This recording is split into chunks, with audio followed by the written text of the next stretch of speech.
Well, the leaders of the US, Mexico, and Canada say they are working together on some of the biggest challenges their continent faces, among them irregular migration, drug trafficking, trade agreements in the face of Chinese competition, and unity against Russia's invasion of Ukraine.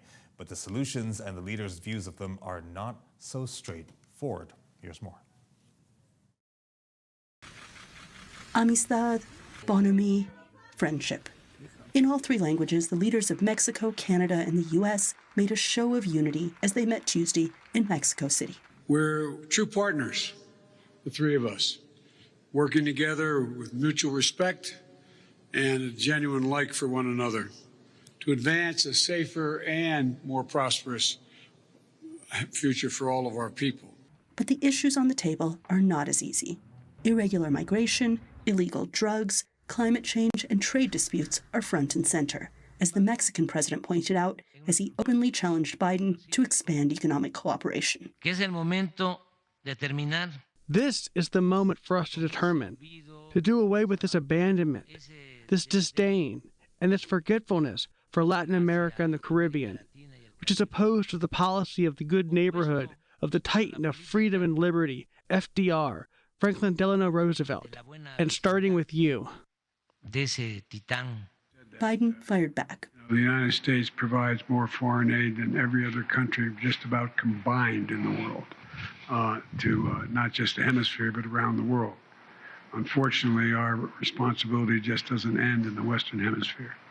It's in Central Europe, it's in Asia, it's in the Middle East, it's in Africa, it's in Southwest Asia.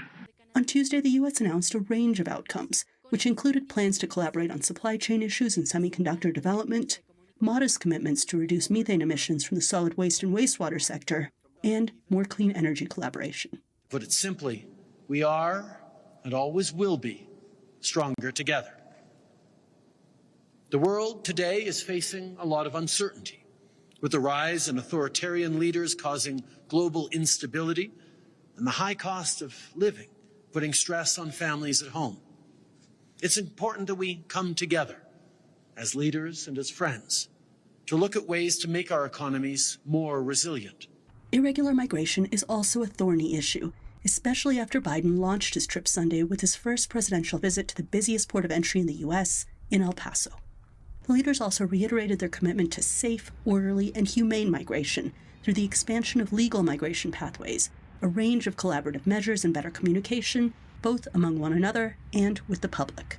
They also agreed that illegal trafficking in arms, drugs, and people is a shared threat, and committed to work together on the challenge.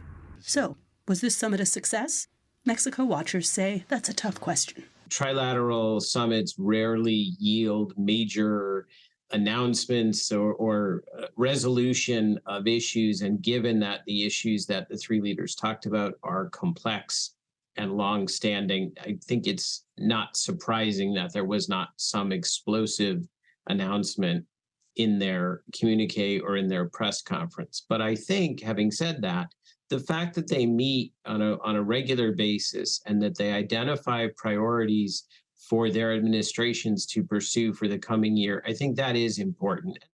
But as the leaders highlighted, this is a continent with great potential and great challenges. Will this summit move the needle? Time will tell. Anita Powell, VOA News, Mexico City.